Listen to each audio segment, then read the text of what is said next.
Makanya ketika orang sholatnya benar, dia akan mendapatkan 5 keutamaan. Saat di dunia nih, belum ke akhirat, 5 keutamaan. Yang tidak diberikan pada orang yang tidak sholat. Atau orang sholat tapi sholatnya nggak khusyuk. Sebab syarat mendapatkannya khusyuk. Alladzina hum fi sholatihim khasyi'un. Bukan alladzina hum fi sholatihim saja. Tapi ada kalimat khasyi'un. Artinya yang tidak khusyuk saja nggak akan dapat. Apalagi yang nggak sholat. Apa yang 5 ini? Lihat baik-baik. 1. Orang yang sholatnya benar, pertama kali sebelum mendapatkan kebahagiaan hakiki dari Allah Subhanahu wa Ta'ala, akan dirubah dulu perilaku hidupnya menjadi perilaku yang lebih baik. Kalau orang itu sholatnya benar, maka sholat itu akan melatih dia untuk berubah, bertransformasi jadi orang baik. Itu ada di Quran surah ke-29 ayat ke-45. Innas sholata tanha anil fahsya'i wal munkar. Sumber keburukan cuma 2, kalau bukan fahsya itu munkar. Maaf, pornografi, porno aksi, LGBT, kata-kata jorok, kotor itu fahsya. Di orang sholat kata Allah, mustahil berkata-kata kotor. Orang sholat tidak akan pernah mencela. Orang sholat tidak punya kata-kata jorok. Jadi kalau ada sekarang orang yang sholat senang mencela orang lain, itu berarti ada masalah dalam sholatnya. Dan dia belum dijamin sebagai ahli surga terbaik. Dan hidupnya nggak bahagia. Nggak bahagia. Aneh nih. Sholat tapi senang celah orang. Aneh. Aneh. Yang paling bahaya adalah menikmati celahannya. Itu yang paling aneh. Anda ngaji. Anda ikut taklim. Taklimnya sesuai Quran, taklimnya petunjuk sunnah. Anda sholat, Anda puasa, tapi Anda masih senang mencela orang lain dan menikmati celahan itu. Kalau nggak mencela, kayaknya nggak komplit kehidupan. Maka ada yang salah dengan ibadah Anda. Ada yang keliru. Karena mustahil taat bertemu dengan maksiat, itu mustahil. Mungkar, keburukan yang diingkari oleh hati, sumbernya nafsu perut dengan akal. Bohong, mencuri, menipu, membunuh, merampok, membegal, mabuk dan sebagainya. Itu namanya mungkar. Orang sholat gak mungkin mengerjakan mungkar. Jadi kalau sholat kita benar, cukuplah Anda sholat, maka Anda akan jadi orang baik. Makanya kata Nabi, Anda punya anak dari kecil ajarin sholat. Sholat, kalau naik jadi balik, kerjakan terus. Kasih pelajaran membuat dia mengerti. Kalau masih susah, berikan pelajaran. Ini sering diterjemahkan dengan memukul. Mukul di Arab beda dengan konteks mukul sekarang. Mukul di Arab tuh ngasih pelajaran supaya ngerti. Anda bisa terjemahkan dengan konteks lain. Uang jajannya tahan. Yang kesukaannya simpan dulu. Bisa dengan konteks kekinian, tapi poinnya, kenapa anak Anda dari kecil ajarin sholat, sampai kenalkan dengan masjid, ajari 3 tahun bawa ke masjid, kenalkan dengan masjid, gak ada masalah lari-lari itu sebelum waktu sholat. Kenalkan dulu. Dulu orang-orang tuh begitu sebelum waktunya dikenalkan, jalan, begitu lari, biarin dulu. Setelah itu diberi pengertian, nah ini bukan tempat berlari, yang berlari di sana nanti, yang di sini nanti akan ada orang-orang baik semuanya. Terus Anda lihat berbaris, baris rapi. Kalau pengen baik, ikutan baris nanti. Terus nanti ada yang mimpin di depan, namanya imam. Imam itu siapa ya? Tetangga kita bukan yang Pak Imam. Bukan. Bukan. Kalau tetangga kita namanya Imam S. Arifin. Kalau yang ini imam sholat namanya. Imam sholat itu nanti akan pimpin menyembah Allah. Allah siapa ya? Allah itulah yang memberikan ayah rizki. Allah itu yang memberikan ayah rizki sehingga bisa beli tobot buat kakak. Beli robokar poli, ini yang poli, ini yang embers, ini yang heli, ini mulu kakak semuanya tuh. Yang kasih Allah. Nanti kalau kakak bagus bisa ikut rapi di sini, Allah akan senang, akan ditambah lagi oleh Allah. Oh begitu ya, datang. Begitu caranya. Ini bukannya waktu sholat belum dikenalin tadi bawanya main-main di masjid. Bahkan ada yang agak repot lagi, di rumahnya susah diatur, dibilang, kamu ini susah diatur, main sana ke masjid, disuruh main, ya main di masjid. Yang salah bukan anaknya, orang tuanya. Apa rahasianya anak itu disuruh ke masjid, suruh sholat? Rahasianya, begitu anak itu sholat dengan baik, maka dia akan tumbuh jadi anak baik di kemudian hari. Itu maksudnya. Nah, sekarang saya agak bingung ini. Pendidikan TK sekarang salah sih? Enggak, cuma saya agak bingung mikirnya. Ini anak belum diajarin sholat, dan diajarin manasik.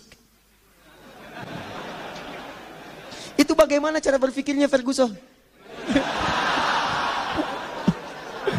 Agak repot saya mikirnya tuh. Ya. Walaupun salah sih enggak, cuma saya bingung gitu.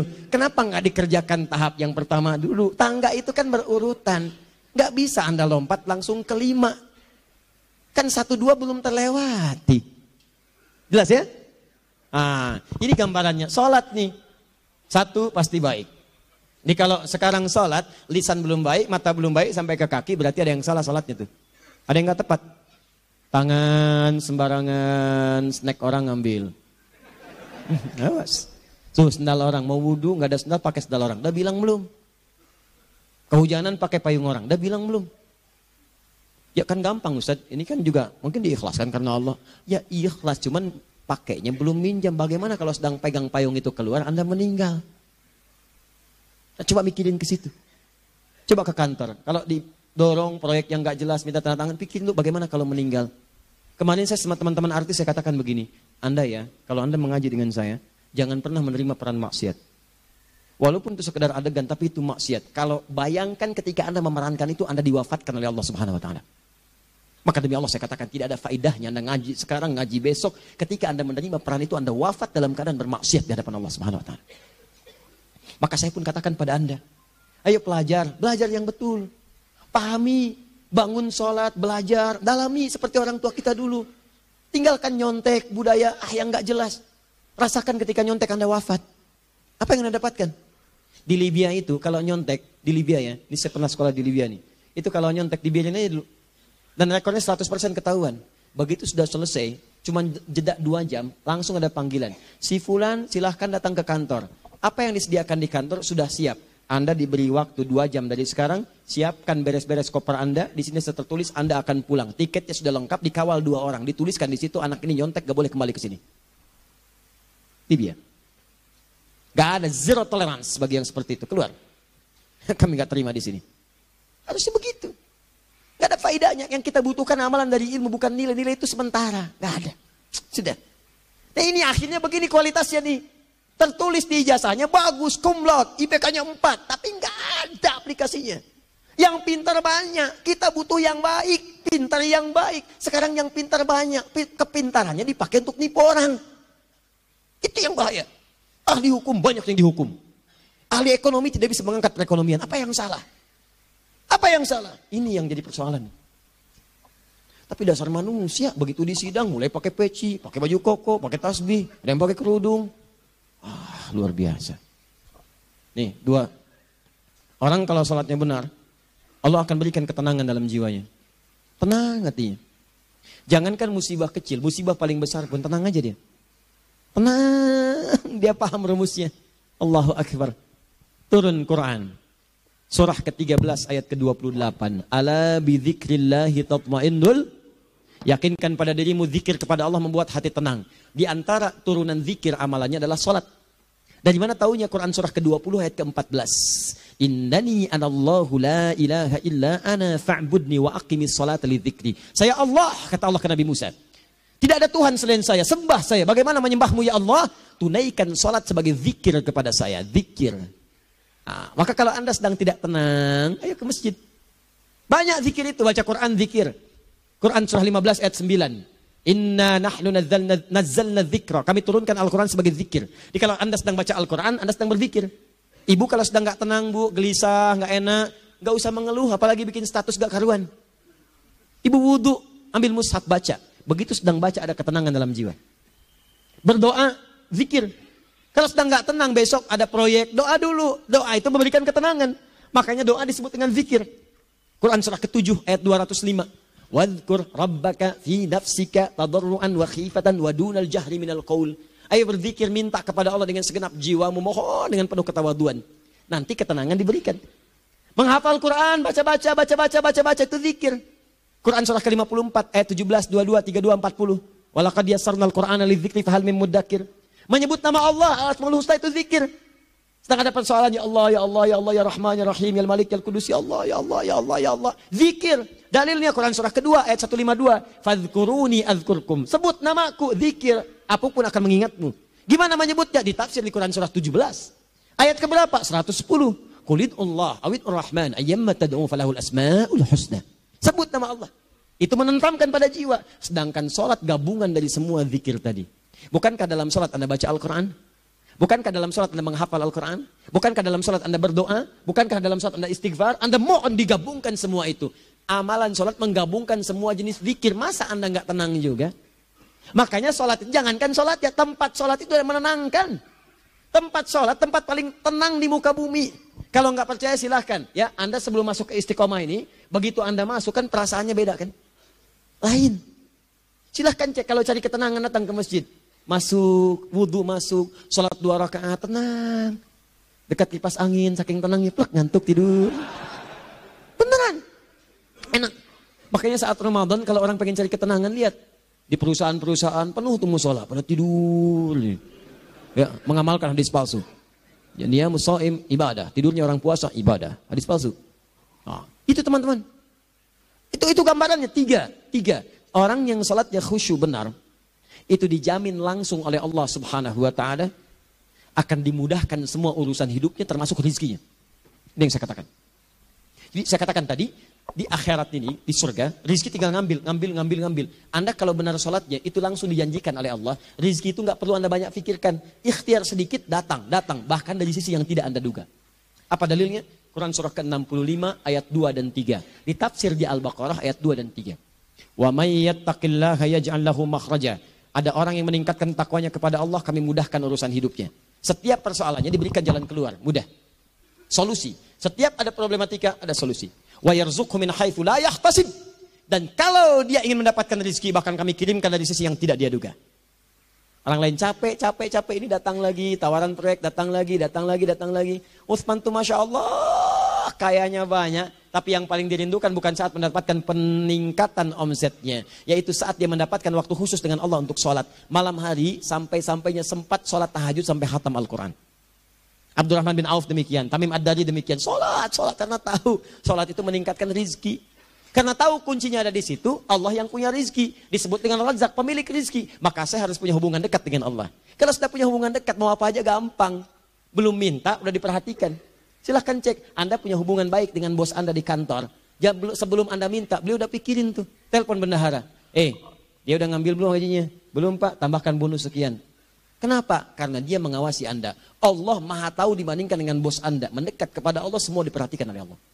Siapa orang takwa itu? Kalimat takwa pertama di Al-Quran Al-Baqarah ayat 2. Amalannya ayat 3. Dzalikal kitabu la raiba fihi hudal lil.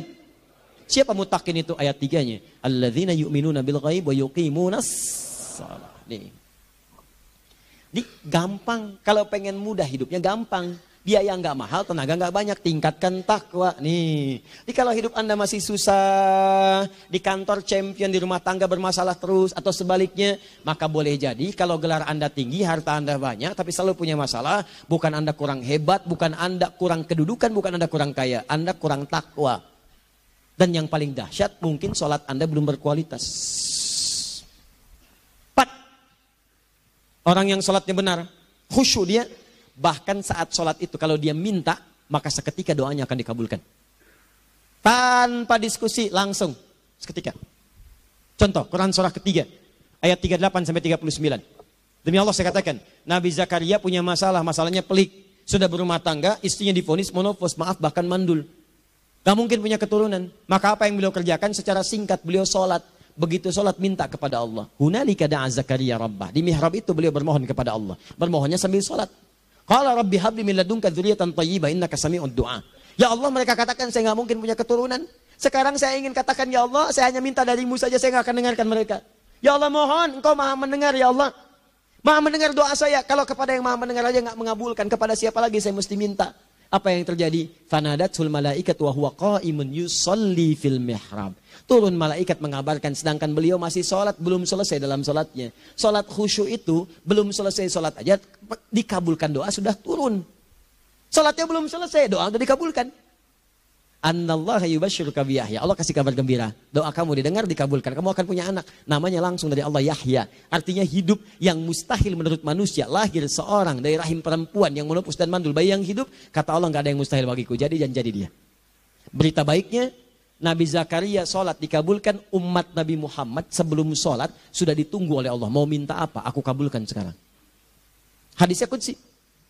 Saya bacakan.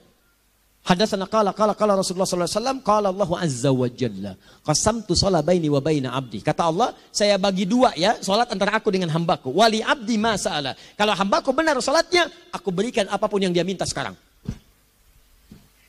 Idza qala al-abdu alhamdulillahi rabbil alamin. Bagian pertama. Kalau hamba benar nih baca Al-Fatihahnya, dari alhamdulillahi rabbil alamin, kalau Allah azza wa jalla dijawab oleh Allah, hamadani abdi, hambaku sedang memujiku. Wa idza qala ar-rahmanir rahim, jika hambaku berkata ar-rahmanir rahim, kalau Allah azza wa jalla asna alayya abdi, hambaku sedang menyanjungku. Wa idza qala maliki yaumiddin, kalau Allah azza wa jalla majjadani abdi, kalau hambaku mengatakan maliki yaumiddin, kata Allah hambaku sedang mengagungkanku. Perhatikan sekarang. Wa idza qala al-'abdu iyyaka na'budu wa iyyaka nasta'in. Jika hambaku berkata sekarang, ya Allah, kami sekarang ibadah, salat menyembahmu. Dan kami sekarang sedang punya masalah, kami hanya minta tolong kepadamu ya Rabb. Apa jawabannya? Beda dengan sebelumnya. Kata Allah, hadza baini wa baina abdi. Inilah perjanjian antara aku dengan hambaku. Wali abdi. Kalau hambaku benar khusyuk salatnya sampai detik ini, baru sampai Al-Fatihah itu pun belum tuntas. Baru sampai Al-Fatihah itu pun belum tuntas. Kalau benar bacaannya, betul salatnya dari takbir sampai dengan selesainya, sampai ayat itu, iyyaka na'budu wa iyyaka nasta'in, kata Allah, masalah apapun yang dia minta sekarang, aku akan kabulkan. Besok saya kasih rahasia. Yuk, yang di KBP. Ada awal pembuka di awal sebelum Al-Fatihah yang kalau Anda benar bacanya, itu pengantar kepada pengabulan doa di Al-Fatihah. Apa itu? Besok. 5. Yang kelima ini yang paling diharapkan. Dan ini penutup dalam kajian kita malam ini. Teman-teman sekalian, perhatikan baik-baik. Jika Anda benar mengerjakannya, maka Allah akan jamin langsung Anda akan mendapatkan kesuksesan dan kebahagiaan di semua aktivitas Anda. Kalau jadi suami, suami yang sukses, rumah tangga yang bahagia. Kalau jadi pegawai, pegawai yang sukses, dan di kantor bahagia. Masih ingat? Kesuksesan yang menghadirkan kebahagiaan, konteksnya dunia disebut dengan falah.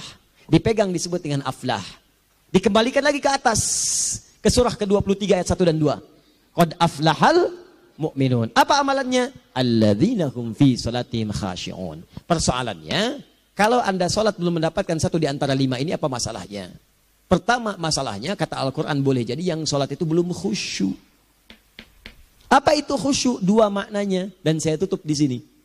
Apa yang 2 itu? 1. Kebanyakan orang salat masih membawa dunia dalam salatnya. Makanya kalau pengen khusyuk, kata Allah, maka Anda rasakan akan bertemu Allah. Rumusnya Quran surah kedua ayat 45 sampai 46. Rasakan secara singkat, mungkin itu sholat terakhir yang Anda akan kerjakan dalam kehidupan. Mungkin di sholat itu Anda wafat. Kata Allah, alladzina yadhunnuna annahum mulaqu rabbihim. Orang khusyuk itu sudah kelihatan dari sebelum sholat, dia sudah merasa persiapan menghadap Allah. Persiapan ke manusia aja, dia sudah siap-siap mandi dulu, ganti pakaian, pakai parfum, macam-macam dan sebagainya. Hanya memenuhi undangan manusia. Allah mengundang Anda 5 kali dalam sehari.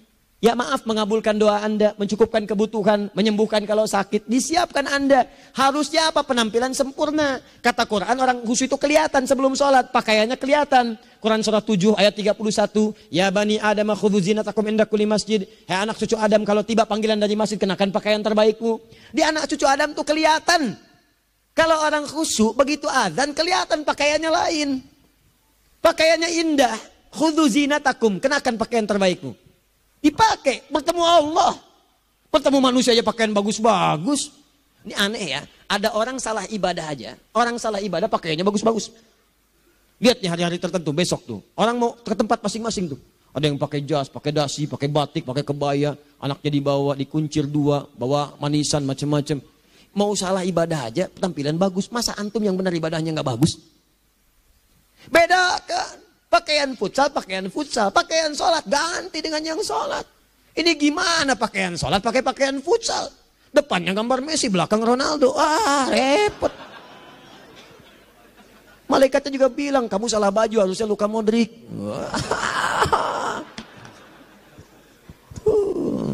Apalah saya. Nah maka dari itu, Anda kalau mau ada panggilan sholat, siap-siap baju yang bagus. Itu sempurnakan. Anda panggilan orang mandi, panggilan Allah. Buka Quran surah 5 ayat 6, sempurnakan wudu.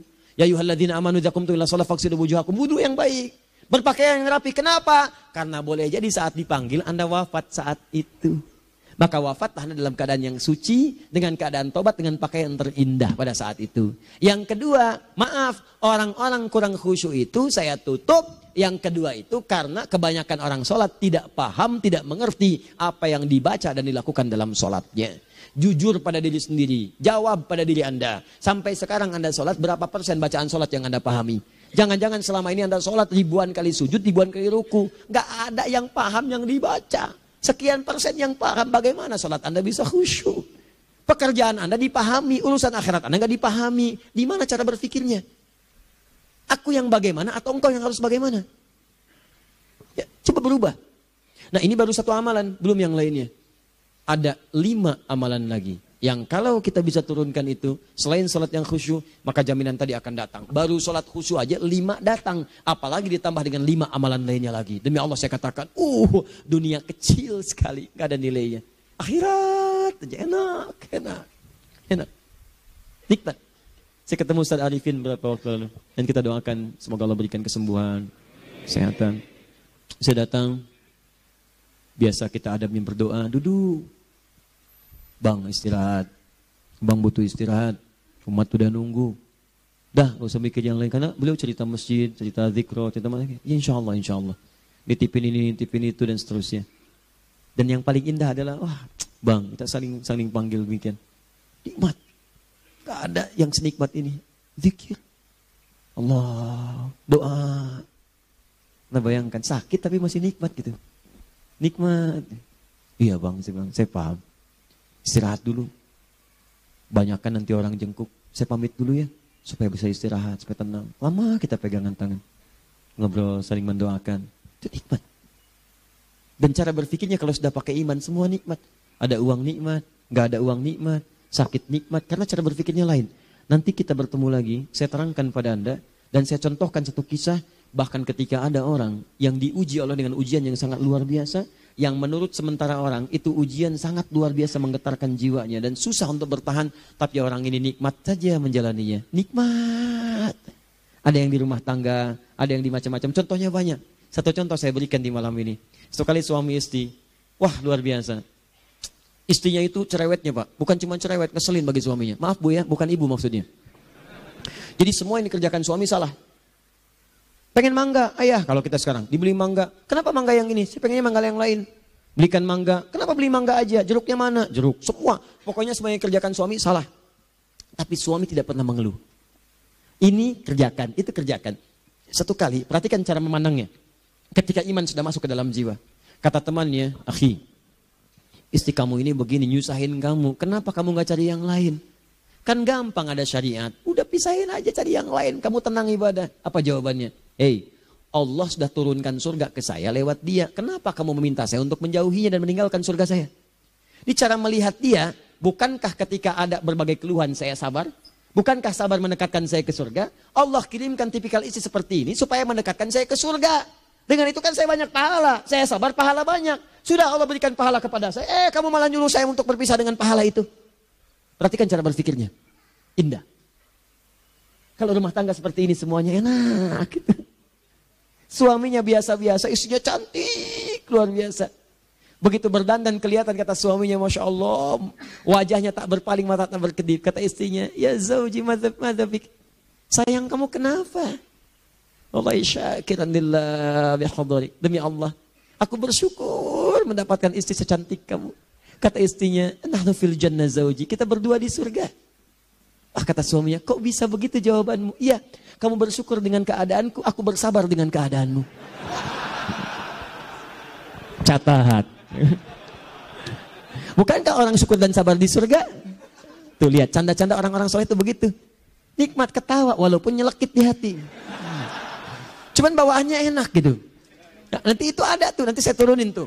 Yang di rumah tangga, yang ini, yang itu nanti. Kapan? Pertemuan berikutnya. Jadi kita cukupkan dulu di malam ini apa yang kita pelajari supaya nanti nggak terlampau banyak kita dapat materi, cuma sayang sedikit mengamalkan. Saya sudah tuangkan di sini, banyak saya tuliskan termasuk di keluarga, di macam-macam. Ini saya tulis tapi silahkan Anda baca, kalau ada manfaat silahkan dapatkan, kalau ada yang kurang silahkan sampaikan untuk dikoreksi. Semoga Allah muliakan kita semua insya Allah. Sekali lagi, perbaiki hidup, jangan banyak mainnya, dan sudah. Jangan banyak membuang dengan yang sia-sia, apapun yang dihadapi. Sekali lagi, tolong jaga kondusivitas, bantu negara kita, ketertiban, keamanan. Kalau saya menyampaikan sesuatu, ada singgungan dengan yang kekinian, itu maksudnya koreksi masukan-masukan, supaya diperbaiki. Tapi tetap dalam urusan pemilihan, kita punya pilihan masing-masing yang tidak boleh dipaksakan. Jelas ya? Baik, jadi ya saya sampaikan sekali lagi, pertama, pilih mana? Anda dipaksa harus ikut, atau yang kedua, kita bebas memilih sesuai dah.